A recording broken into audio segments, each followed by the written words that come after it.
네, 오늘의 정치권 이슈를 유용화 한국외대 초빙 교수 최수영 시사평론가 두 분과 분석해 보겠습니다. 어서 오세요. 안녕하세요. 네, 안녕하십니까. 먼저 민주당 대선 얘기 좀 해보겠습니다. 충청 지역 경선을 지난 주말에 이틀간 펼쳤고요. 이번 주말 대구, 경북 그리고 강원 차례대로 경선을 치르게 되는데 이낙연 후보가 오늘 네거티브를 중단하겠다. 네거티브로 비춰질 만한 것들 자체를 아예 하지 않겠다라는 기자회견을 했습니다. 그러면서 전략을 수정하겠다라는 입장을 밝혔는데 어떻게 봐야 되겠습니까? 일단 네거티브 수정이라는 것은 기존의 네거티브로 했던 공세가 별 의미가 없다. 그것이 이제 이재명을 네거티브로 공격함으로 해서 반사적인 효과를 얻겠다는 거 아니었습니까? 근데 그것이 이번 권리당원, 충청도에서의 권리당원들의 표심에 전혀 영향을 주지 못했다라는 것이. 그래서 제가 듣기로는 어제 뭐 캠프 전체 차원이 뭐 숙고하고 반성하자 뭐 그런 얘기도 했다 그러는 것 같고요. 그래서 의원들의 상당한 상호 토론이 있었던 모양의 난상 토론이 그러면서 어떻게 해야 될 것이냐는 문제에 대해서 상당히 고민을 했었던 것 같은데 오늘 이제 이낙연 후보의 기자회견을 보면 네거티브 안 하겠다. 그 다음에 이제 실용이라는 얘기를 했고요. 그 실용이라는 건 중도잖아요. 그래서 그런 얘기들이 있었던 모양이에요. 이낙연에 맞는 옷을 좀 입고 했어야 되는데 몸에 맞지 않는 옷을 계속했던 것이 아니냐 이런 얘기가 있었고 그리고 또 이제 뭐 저도 이제 뭐 들은 얘기입니다만 하여튼 승부수를 던져야 되지 않느냐 이제는 왜냐하면 이번에 내일부터 이제 선거인단 투표가 시작되지 않습니까? 사실상 그 12일 날 구도가 완전히 결정난다고 보여지거든요. 이게 전국에 있는 선거인단이 하기 때문에 1차 69만 명 정도. 그래서 이런 부분에 대해서 승부수를 던져야 된다라고 이제 주장하는 의원들 좀 있었던 모양이에요. 근데 그 승부수는 오늘 이제 나오지 않은 것 같은데요. 하여튼 종합적으로 봤을 때 이낙연 캠프와 이낙연 후보가 했던 선거 전략에서 상당히 미싱이 있었다. 아까 말씀드린 첫 번째로는 이재명 후보에 대한 공격을 함으로써 그 반사적으로 얻으려고 하는 네거티브 공략이 실패한 것이고 실패라고 규정해야겠죠. 두 번째로는 이제 친문 상층부를 공략했었는데 실제로 그래서 친문 의원들도 많이 영입하고 했었는데 그 상층부에 의한 조직 작업이 이게 거의 효과가 없었다는 게 드러난 거죠. 이게 차라리 어떤 밑바닥 여론은 이재명 후보가 장악해버린 것이고 상층부에서 조직적으로 한 것은 뭐 대의원 표심 정도만 나온 조직 방식이 상당히 과거의 정치인법이었다. 이런 부분들이 이제 두 가지 문제점이 드러난 건데 그래서 이제 이낙연 맞는 옷 실용이라든가 중도, 이런 안정감 이런 거 하는데 과연 이제 시간이 좀 별로 없는 게 상당히 좀 아쉬울 부분이 있겠죠. 근데 하여튼 뭐 승부수를 던져야 되는데 승부수를 던져야 될 것 같아요. 근데 승부수 카드가 뭔지 하여튼 뭐 내일부터 이제 투표가 시작되니까요. 선거인단 이런 부분들에서 드러나지 않을까 생각이 드는데요. 근데 이번 주말에 예를 들면 이낙연 후보가 상당한 부분으로 올라가지 않는다면은 이것이 그대로 호남으로 또 연결되기 때문에 상당한 지금 위기에 처해 있다 그렇게 볼 수 있을 것 같습니다. 잠시 뒤에 민주당 이낙연 후보 캠프 홍익표 정책총괄본부장 출연을 하는데 그래요? 그 승부수가 무엇인지 제가 꼭 물어보겠습니다. 저도 그냥 취재하면서 얼른 들은 겁니다. 아마 서른 위원장이 얘기할 수도 있다 뭐 그런 얘기 하다가 이제 지금 기자회견은 오늘 이낙연 후보만 한 모양이에요. 예. 지금 충청 경선을 통해서 이재명 후보가 문재인 당시 그 2017년 대선 당시 후보일 때 호남서 압수성을 거두고 바로 본선에 갔던 그 경우 그 문재인 모델과 좀 가까워지는 상황이어서요. 일각에서 이낙연 후보와 다른 후보들 간의 단일화 가능성도 언급이 되고 있습니다만 뭐 정세균 후보라든지 추미애 후보라든지 이후의 정치 행보를 고려해서 단일화를 할 가능성은 좀 떨어지지 않느냐 이런 이야기들도 있던데 이후 행보는 어떻게 보십니까? 이재명 후보가 54%나 얻어버렸잖아요. 그러니까 다른 후보들은 이낙연 후보를 제외하고 다른 후보들의 지지율은 상당히 한 자리 숫자이기 때문에 단일화 의미가 좀 많이 없어져 버린 셈이죠. 그렇기 때문에 차라리 끝까지 하면서 두고 봐야겠습니다만 제가 봤을 때는 이제 호남까지가 분수령이 될 것 같아요. 과거의 선거인단 이 지역별 경선을 보면 호남이 끝난 다음에 이제 드랍하는 사람들도 있고 있기 때문에 호남까지는 충분히 갈 것이다. 그다음에 이제 서울 수도권이 남는 건데요. 하여튼 완주하려고 하는 걸 하겠죠. 왜냐하면 워낙 차이가 크니까 자기의 어떤 특히 추미애 후보라든가 박용진 후보는 완주 가능성이 크다고 보여져요. 정세균 후보도 예를 들면 자기가 여태까지 정치권에서 차지했던 그 위상이 있단 말이죠. 그 위상이 있기 때문에 이낙연 후보하고 단일화할 가능성은 상당히 적다 저는 그런 생각이 듭니다. 그리고 단일화 효과도 별로 크지 않고 그렇기 때문에 제가 봤을 때는 김두관 후보도 마찬가지고 상당히 저조하게 나왔지만 단일화가 의미가 없죠. 자기 차라리 자기 정치를 보여주는 무슨 넥스트를 보는 뭐 이러한 가능성이 있다고 저는 개인적으로 생각하는데요. 일단 이재명 후보 같은 경우는 상당히 이번에 권리당원이라 이런 거 보면은 상당히 달라요. 흐름 자체가. 아까도 말씀드린 것 같이 이재명 후보 쪽에서는 그 조직이 상당히 밑바닥에서 자발적 조직이 많다라고 얘기들 하더라고요. 뭐 포럼이라든가 특히 SNS상에는 뭐 단톡방이라든가 페이북이라든가 이런 것에서 굉장히 광범위하게 이루어지고 있다. 이런 흐름 때문에 상당히 대세를 과반 이상을 과반을 자신했던 것 같아요. 결선 투표 없이. 예. 이런 게 상당히 중요한 흐름 중에 하나죠. 왜냐하면은 이재명 후보 같은 경우는 지방자치단체장 출신이란 말이에요. 근데 다른 후보들은 커리어가 대단하잖아요. 예. 총리에다가 국회의장 또 장관 출신인데 국회의원 몇 선들. 근데 그런 후보들을 꺾고 지금 이 과반 이상을 얻었다라는 것은 지금 현재 정치 흐름이 자체가 상당히 중앙 정치, 국가 중심주의 정치에서 이재명 후보가 했던 건 지자체에서 생활 개혁을 했단 말이죠. 이런 국민의 삶이라든가 생활 문제 이런 부분들의 과실과 결과를 갖고 있는 또 그걸 통해서 자기 자신이 대통령이 되겠다고 하는 이런 부분이기 때문에 상당히 제가 봤을 때는 시대적 흐름이라든가 이런 부분들이 많이 달라지고 있다 정치가. 예.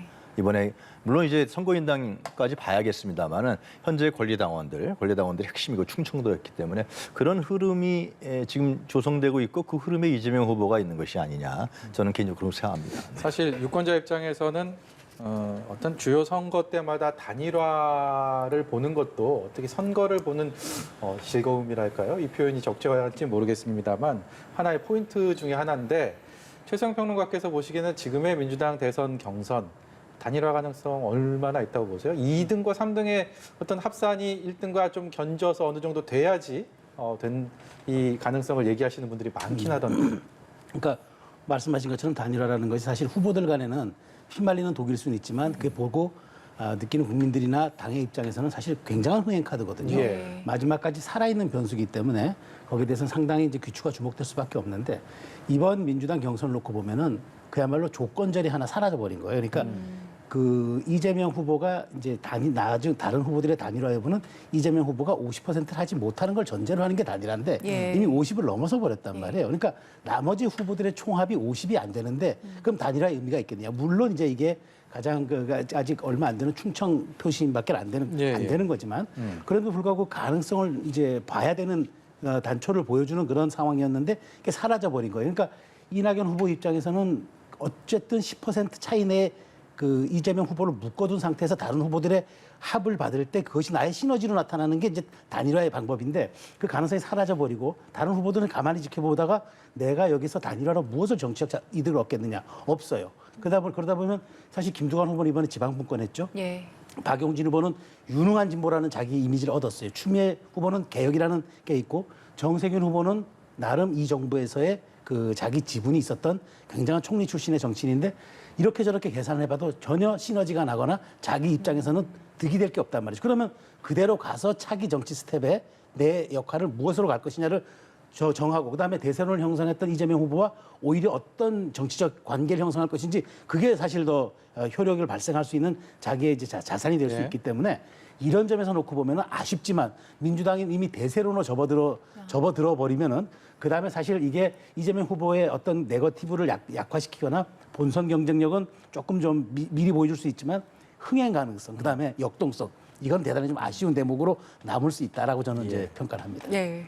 그리고 민주당이 이번 주 대구 경북 순회부터는 현장 투표를 없앴습니다. 온라인과 ARS로 전환을 하기로 했는데 이게 그 방역 수칙을 고려한 거잖아요. 이렇게 경선 방식이 바뀌면 어떤 영향이 있을까요? 제가 얘기를 들어보니까 그러니까 이제 현장 투표는 이제 민주당의 오래된 당원들이 있지 않습니까? 그분들이 전국 대의원들인데 그분들은 이제 그런데 오고 싶어하고 거기서 열기를 내고 이벤트성을 하고 싶어 했는데 그런 부분들이 이제 코로나19 방역이라는 문제 때문에 사실상 현실적으로 상당히 쉽지 않은 것이죠. 그리고 이제 그 투표 수도 굉장히 적고 그래서 아무래도 선거관리위원회 상당히 고민을 하다가 현장 투표를 없앤 것 같아요. 없애고 온라인 투표를 할 수밖에 없지 않느냐. 10월 10일 날 좀 풀리면 모르겠는데 그때도 뭐 지금 상황으로 봤을 때 현장 투표 전에 같이 체육관에 모여서 그리고 열기도 나고 그 전국대 의원들 민주당에 오래 했던 사람들에게나 즐거운 일이 되니까. 예. 근데 그런 일이 쉽지 않을 것 같은데 제가 봤을 때는 이제 결론이 어떻게 날지 모르겠습니다만 민주당 입장에 봤을 때는 선거인단 지금 한 200만 명이 넘을 것 같아요. 3차까지 하시면. 그 선거인단들을 어떻게 당 차원에서 잘 관리할 것이냐가 제가 보기엔 제일 중요한 문제 같아요. 이제 이해관계, 그러니까 투표를 하고는 그러면 정치적 이해관계에 이제 같이 결합시키는 과정이 선거인단인데 그 또 각 캠프마다 또 서로 모집을 했기 때문에 예를 들면 어떤 후보가 된다. 그랬을 때 다른 캠프에 있는 해서 모집한 선거인단은 떨어져 나갈 수가 있단 말이죠. 이것을 그러면 이제 1위 후보와 민주당이 그 선거인단을 함께 어떻게 본선까지 끌고 나갈 수 있는 견인력과 어떤 그 설득력을 가질 수 있는 전략이 있어야 되느냐 이런 부분의 차원에 민주당의 지도부가 고민해야 되지 않겠냐 저는 그런 생각이 듭니다. 네. 이번에는요 윤석열 전 검찰총장 이른바 고발 사주 의혹과 관련된 여야의 대치가 계속 이어지고 있는데요. 여야는 오늘 어떤 얘기를 했을지 듣고 오겠습니다. 손준성 검사로부터 김웅 의원에게 넘겨줬던 자료 중에 예. 판결문이 있지 않습니까? 예. 이 판결문을 접근할 수 있는 것은 저는 검찰이지 않습니까? 저는 이 부분은 하나의 스모킹건으로 여전히 살아있다라고 생각이 들고요. 저는 검찰이 강제 수사를 하면서 이런 부분들에 관해서 저는 밝혀낼 거라고 보고요. 국정감사에서도 철저하게 윤석열 후보를 증인으로 채택을 해서라도 이런 부분들 명확히 밝혀내야 한다고 생각합니다. 본인은 뭘 이첩받았더라도 문제 없다라는 얘기지만은 이첩한 일이 없다라는 또는 제보한 일이 없다고 하는 손준성 검사의 어쨌든 그 증언과 배치되기 때문에 네. 그것 때문에 지금 이제 진상규명이 좀 어려운 측면이 있거든요. 그 문건이 어딘가로 제보된 것은 맞는지 또는 생성된 것은 맞는지가 명확해지면은 적어도 이제 좀 해명들이 네. 좀 명쾌해질 수 있다 이렇게 봅니다. 윤 총장 입장에서는 애초에 이게 좀 양식 같은 경우에도 이 검사가 쓴 고발장은 아닌 것 같다. 그 정도 이야기를 하시더라고요. 네, 보신 것처럼 핵심 인물들 김웅 의원 그리고 손준성 검사, 윤석열 전 검찰총장까지 민주당에서는 공수처의 수사 필요성 강하게 주장을 하고 있고요. 국정감사 증인으로 윤 전 총장을 채택해야 된다라는 주장도 나오고 있습니다. 이렇게 정치 쟁점화 어제에 이어서 계속되고 있고 앞으로도 좀 이어질 것 같은 그런 분위기가 형성이 돼 있는데요. 어떻게 지금 민주당의 지금 이 상황들 수사를 요구하는 이 상황들은 어떻게 보고 봐야 되겠습니까? 그리고 이 사건의 발단이라는 것이 뉴스버스라는 인터넷 언론 통해서 문제 제기된 거 아니겠습니까? 그렇기 때문에 최근에 윤석열 전 총장이 얘기하는 무슨 여권 인사와 정치 공작이다 이런 부분들은 사실상 근거가 너무 미약하고 희박하기 때문에 이게 설득력이 상당히 떨어지는 게 사실이고요. 문제는 이제 김웅 의원이 지금 이제 화제의 중심인데 결국 김웅 의원을 자꾸만 이제 김웅 의원이 여러 가지 말이 바뀌고 있습니다만 김웅 의원이 지금 화제의 중심으로 떠오르는 이유는 국민의힘의 내부 권력 투쟁으로 나온 것이냐 아니면은 뉴스버스가 정말 그 취재력을 발휘해서 취재를 한 것이냐 이 부분은 좀 불분명한 것 같아요. 네. 상당히.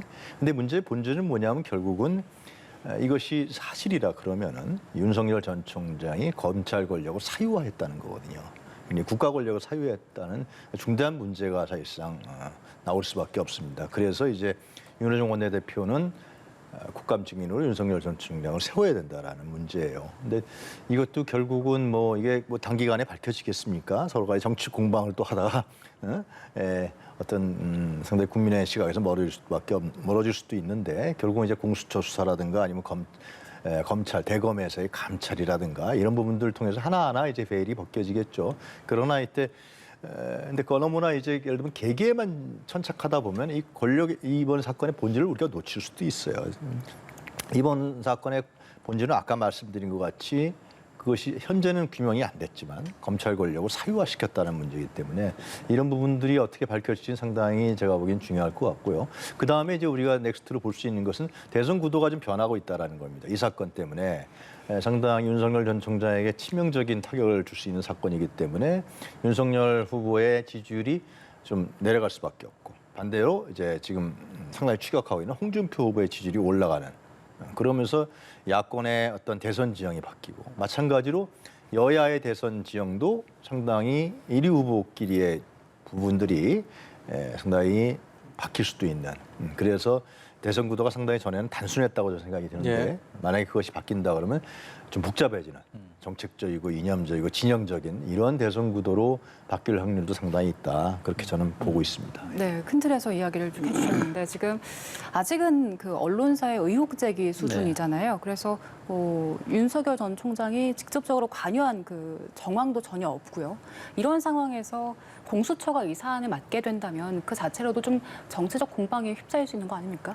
저는 사실 공수처가 이 사건을 맡게 되면 오히려 실체적 진실에 접근에는 더 어렵다고 봐요. 그러니까 지금 사실 그 검찰 쪽에서 지금 1차 진상조사를 하고 있지 않습니까? 그 다음 스텝이 이제 안 되면 감찰이잖아요. 감찰이 안 됐을 때 이제 수사로 가는 거거든요. 그런 어떤 그 진실 규명할 수 있는 것을 놔둔 채로 불실 놔둔 채로 바로 공수처로 가버리면은 뭐 윤석열 총장은 당연히 공수조사도 받겠다고 했지만 과연 저는 그게 오히려 실체적 진실에 접근하는 방법인가라고 저는 생각하지는 않습니다. 그러니까 해야 되겠지만 먼저 검찰의 감찰과 진상조사가 우선이라고 저는 보는 거죠. 예. 충분히 할 수 있어요. 지금 포렌식을 하고 있다고 했는데 사실 그 내부에서 벌어진 일들을 규명하는 건 저는 그닥 어렵지 않다고 생각합니다. 과거 추미애 장관 때도 어떤 사안이 있었을 때 감찰하면 바로바로 결과가 나오더라고요. 저는 이게 그 오래 끌어야 될 이유를 모르겠습니다. 그리고 저는 지금 사실 결국 키는 두 개 아닙니까? 손준성 검사가 작성을 해서 넘겼느냐를 먼저 조사하는 게 우선이고 김웅 의원이 받아서 어떻게 처리했느냐가 이제 그 관건인데 김웅 의원은 얘기했단 말이에요. 이 문건이 두 가지입니다. 4월 3일 날 검언유착과 김건희 씨에 대해서 온 게 하나가 고발장이 하나 있고 두 번째가 4월 8일 날 최가공 선거법 위반이 온 게 있다고 그랬는데 이거는 김웅 의원 자신이 썼다고 이미 그 인터뷰를 통해서 이야기를 했습니다. 그러면 앞에 것만 규명을 하면 될 수 있는 사안인 것 같은데 김웅 의원의 얘기가 계속 오락가락을 하는 거죠. 그러니까 말하자면 김웅 의원의 이야기가 가정법에 전부 사실을 둔 이야기를 하는 겁니다. 진실은 하나일 텐데 만약에 그렇다면 기억이 나지 않지만 설령 그렇다면 내가 주었다 하더라도 이런 식의 답변은 메시지를 상당히 끈적하게 하거나 혼탁하게 할 수 있기 때문에 이런 답변은 온당하지 않아요. 이런 상황에서 지금 공수처로 간다는들 저는 큰 어떤 그 수사를 기대하기 어렵고 더군다나 민주당이 얘기했던 것처럼 뭐 국정감사라든가 이런 식의 간다 그러면 그것은 그야말로 정치적 공방밖에 되지 않는 거죠. 사건의 규명과는 전혀 거리가 멀기 때문에 저는 이 부분 검찰, 법무장관이 그런 얘기 했지 않습니까? 아까 뭔가 결탁의 고리가 있는 듯하게 이렇게 예단하는 얘기를 했는데 법무장관 그런 얘기도 대단히 좀 위험스럽고 빨리 저는 김호수 검찰총장이 이 부분에 대해서 2, 3일 내로 답을 내고 김웅 의원 내일 기자회견 한다고 하지 않았습니까? 예. 그 제보자에 대해서 아마 내일 언급을 하겠죠. 그렇다면 이 사건이 더 이상 정치권에서 공방을 할 이유는 저는 없다고 보는 겁니다. 그러니까 더더군다나 지금 여야가 지금 이런 코로나 상황에서 정책 이슈가 사라졌다는데 이런 네거티브 공방으로 만일 국민의힘도 민주당도 계속 이것을 가지고 각 당의 유불리 차원에서 접근하게 될 경우에 오히려 전 더 큰 역풍을 맞을 수도 있다. 저는 이렇게 생각합니다. 김웅 의원이 침묵을 지키고 있다가 내일 돌연 기자회견을 하겠다. 여기에 대해서 최수영 평론가께서는 제보자에 대해서 언급할 가능성이 있다 이런 말씀을 지금 하시죠. 그렇죠. 본인은 제보자를 알고 있다고 얘기하지 않았습니까? 예. 그렇지만 자기가 지금 밝히지 못할 뿐이라고 얘기했는데 그것을 밝혀야 사실은 이 사건의 몸통에 다가가는 거거든요. 그렇지 않으면 모두가 지엽적인 사안을 갖고 해석하거나 맥락을 찾아서 다 취재할 수밖에 없기 때문에 이건 김웅 의원과 손준성 검사가 밝혀야 되는데 손 검사는 검찰에서 밝힐 수가 있단 말이죠. 그렇다면 김웅 의원은 여기에서 지금 무슨 생각을 하고 있는지 모르겠지만 내일 기자회견을 통해서 여기에 대한 궁금증, 여야가 공방되는 사안들을 명쾌하게 결론을 내어주어야 합니다. 유영화 교수께서는 김웅 의원 내일 어떤 얘기할 것 같습니까? 글쎄 저도 계속 헷갈리는 얘기할 것 같아요. 그러니까 이렇게 되면 누가 저한테 물어보더라고요. 이거 어떻게 되냐 복잡하다고. 그러니까 이 문제의 본질을 자꾸만 누가 했느냐, 그러니까 내부에서 누가 제보했느냐, 누가 뉴스버스에 제보했느냐, 뉴스버스는 어떻게 취재했느냐, 뭐 그런 다툼보다도 근데 이제 또 중요한 사실이 하나 나왔죠. 최강욱 의원 사건인데, 그러니까 4월 8일 날 지금 말씀하신 대로 김웅 의원이 고발장을 썼다라고 하는 그리고 4월 3일 날 또 당에게 넘겨줬다고 하는 이 4월 3일과 8일의 고발장 내용이 넉 달 뒤에 미래통합당에서 최강욱 의원을 고발하는 고발장 내용과 굉장히 유사하다. 이런 걸 이제 어젠가요? KBS 보도에서 나오고 또 최강욱 의원님 주장하고 있습니다. 그것은 결국은 이게 검찰에서 국민의힘 미래통합당으로 가서 거기서 고발장이 이루어진 거 아니냐라는 게 이제 최강욱 의원의 주장인 것입니다. 주민등록법으로 틀린 게 그대로 또 나왔다는 거 아니에요?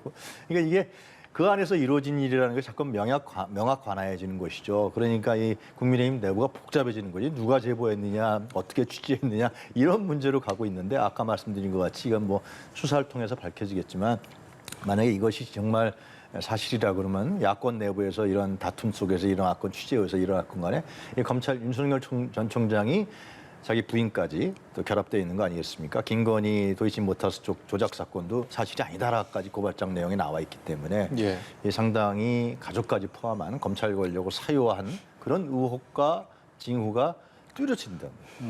이거는 뭐 대선 판도뿐만이 아니라 굉장히 중요한 사건이 되는 그러한 측면이 있는 것 같습니다. 지금까지 추정된 바에 따르면 이 제보자가 국민의힘 관계자일 것이다라는 네. 쪽에 무게가 많이 실린 상황이었는데 만일 말씀하신 대로 내일 김웅 의원이 이 제보자를 밝히면서 국민의힘 관계자라는 것이 만약에 확인이 된다면 이게 당의 연루가 될 경우에 또 역풍이 우려되는 부분도 있지 않겠습니까? 그렇죠. 이렇게 될 경우에는 그야말로 당의 또 역학관계 혹은 당의 지금 대선 후보들의 여러 가지 정치 지형 이거와 연관돼서 폭발성이 굉장히 강하죠. 그러면 목적이 무엇이냐, 의도가 무엇이냐, 왜 김웅 의원을 타겟 또 이렇게 매개체로 했느냐 등등 모든 것들이 또 하나의 이제 그 발화점으로 형성되면서 블랙홀로 갈 수가 있기 때문에 이 문제에 대해서는 근데 저는 어찌되었건 사실은 윤석열 총장이 정권과 맞서는 이미지를 가지고 이제까지 정치적 자산을 쌓아왔잖아요. 만일 이제 이것이 이제 여기에서 어떻게 드러나느냐. 그래서 오히려 이것이 약간 가짜뉴스 혹은 어떤 음험하게 국민의힘 내부에서 누구를 타겟으로 했다는 것처럼 비춰질 경우에는 예. 윤 전 총장에게 어찌됐든 유불리를 또 따질 수 없는 상황이 벌어질 수도 있어요. 그러니까 우리가 예단하기는 어렵지만 내일 어떤 제보자의 의도, 그다음에 그 실체가 먼저 나와야 되겠죠. 의도, 그다음 목적, 그다음에 어떤 방향성 이런 것들이 김웅 의원이 어떻게 밝히냐에 따라서 2라운드로 갈 수도 있고 조기 진화도 갈 수도 있지만 저는 상당히 큰 후폭풍을 불러일으킬 수 있는 사안이라고 생각을 합니다. 예. 네, 알겠습니다. 이 사건이 간단하게 말씀드리면 이 사건이 지나면 지날수록 상당히 윤석열 전 총장은 심각한 건데 왜냐하면 윤석열 전 총장이 이제 살아있는 권력에 대해서 정의, 공정, 상식 이런 문제를 계속 문재인 정부에 제기했던 거 아닙니까? 예. 그거에 대해 반대하고 근데 그런 부분이 사실상에서 자기 개인의 사적 이익이라든가 이런 부분에 의해서 발단됐다라는 이런 측면으로 국민들이 이해할 수 있기 때문에 윤석열 전 총장의 어떤 문재인 정부의 안티를 걸고서 했던 검찰총장의 일이라든가 이런 부분들이 상당히 허구였다 이런 예. 부분들이 드러날 수 있는 가능성이 높습니다. 네. 이제 주제를 바꿔서 국민의힘 경선 이야기 해보겠습니다. 국민의힘이 결국 이제 여론조사에서 역선택 방지조항 네. 빼고 본선 경쟁력에 대한 문구를 넣기로 했습니다. 그런데 이 정확한 문구 자체가 정해진 건 아니잖아요. 지금 단어 하나 두고도 굉장히 팽팽한 기싸움이 이어질 것이다 이런 전망 나오더라고요. 그러니까 1차 진화만 된 거예요. 예. 그러니까 불씨는 꺼지지 않았습니다. 사실 뭐 알부로 남아 있는 상황인데, 그러니까 이를테면은 자, 두 사람 중에서 누가 되면 좋겠느냐, 아니면 누가 대통령으로 적합하냐, 아니면 누가 당선되면 좋겠느냐 이 질문에 따라서 어마어마한 또 차이가 날 수도 있어요. 지난번 4월 7일 재보궐선거에서 안철수 대표 측과 오세훈 시장 측이 어떻게 했습니까? 경쟁력 적합도 가지고 싸우다 결국은 한 기관 선정해서 한쪽 경쟁력, 한쪽 적합도 해가지고 5대5 섞어서 그걸 똑같은 비율로 하자 이렇게 된 거란 말이죠. 그렇게 해서 차이가 난 게 정말 미세한 차이가 난 겁니다. 그러니까 이게 사실은 경쟁력을 놓고 묻는다는 게 굉장히 이제 좀 포괄적이긴 하죠. 그래서 아마 지금 이 부분은 중도 확장성하고 아마 인지도가 핵심이 될 것 같은데 이걸 어떻게 해석할 것이냐라는 문제와 1차는 사실 당원 20%를 또 넣어줬어요. 네. 그래서 이제 이거를 또 이제 무마시킨 건데 어찌됐건 지금 경선은 흘러가게 돼 있습니다만은 나중에 이제 이재명 후보가 선출되거나 혹은 다른 후보가 선출되든 민주당 후보가 마감되는 10월 12일 시점이 오면은 또 다른 국면으로 흘러갈 수도 있어요. 왜냐하면 그 후보를 놓고 대입을 해야 되는 예. 상황이 온다 그러면은 또 다른 이제 여론조사의 문항을 가지고 또 싸울 수 있는 상황이 오기 때문에 지금은 잦아들었지만 결국 10월 10일 민주당 후보가 선출된 다음에는 또 다른 문제로 이제는 단어 하나, 문구 하나 가지고 굉장한 또 첨예한 대립을 벌어질 수 있을 것 같은데 이건 지금 일단 한 달 후의 일이라 현재로서는 조금 예단하기가 좀 어려울 것 같습니다. 지금 국민의힘의 12명의 대권 주자가 오늘 정책 공약 발표회를 이 시간 현재 하고 있다라고 저희가 전에 들었는데요. 7분가량 본인의 정책 공약을 발표한다. 사실 정책 공약 발표회라는 것도 그렇게 흔히 봐왔던 그런 어떤 경선 과정의 포맷은 아닌데 홍준표 후보 같은 경우 최근에 이제 많은 지지율에 있어서 좀 탄력을 받았다라는 평가들이 많았는데 여기서 뭐 국회의원 200명으로 축소하겠다, 그리고 대통령 중임제 개헌하겠다는 얘기를 이 정책 공약 발표에서 얘기를 했다고 합니다. 이렇듯 다음 주에 1차 컷오프를 앞두고 국민의힘 대선 경선 후보 12명 어디에 좀 다음 주까지는 집중해서 보면 좋습니까? 지금 12명이 이제 앞으로 시간이 많지 않기 때문에 이제 아마 8인 컷에 지금 모든 게 일단 현재적으로 담겨 있잖아요. 예. 지금 본인들이 아마 내세울 만한 지금 정책적 차별화보다는 지금 이 구도 속에서 어떻게 하면 본인들이 8위 안에 들어갈 수 있는 조금 더 선명하고 더 각인될 수 있는 얘기를 하느냐. 지금 정책이라든가 이렇게 좀 담론 위주로 가기보다는 아마 본인들의 장점을 극대화시킬 수 있는 짧지만 강한 어떤 이슈들을 지금 던지는 게 어떤 것인가를 지금 고민하고 있을 거예요. 그러니까 사실 지금 정책 발표라는 게 지금 이 타이밍에서 과연 얼마만큼 국민들과 당원들에게 호소력을 가질지 뭐 당연히 해야 되는 거긴 합니다만은 시기적으로 조금 소구력이 좀 떨어질 것 같아가지고 아마 다른 어떤 식으로든 짧지만 강한 자기들만의 강렬한 메시지들 내는 걸 지금 아마 고민하고 있을 겁니다. 마지막으로 유영학 교수께서는 어떻게 보고 계십니까? 그러니까 컷오프의 의미는 제가 봤을 때는 8명 그 의미보다도 지금 이제 각축전을 벌이고 있는 윤석열과 홍준표 그리고 이제 따라오고 있는 유승민과 최재형 이런 사람들이 국민 여론조사 80% 20%가 당원 조사 아니에요? 그 순위가 어떻게 되고 분포가 어떻게 되느냐라는 것이 제가 보기엔 가장 중요할 것 같아요. 그리고 지금 일어난 이제 고발 사주 사건이 얼마만큼 영향을 미쳐서 당내 대선 구도에 어떻게 영향을 미치고 그 결과가 표로 어떻게 나타나느냐 이런 부분들이 제가 보기엔 주요 포인트가 아닐까 생각합니다. 예. 오늘 말씀 여기까지 듣도록 하겠습니다. 지금까지 유영화 한국외대 초빙 교수, 최수영 시사평론가였습니다. 고맙습니다.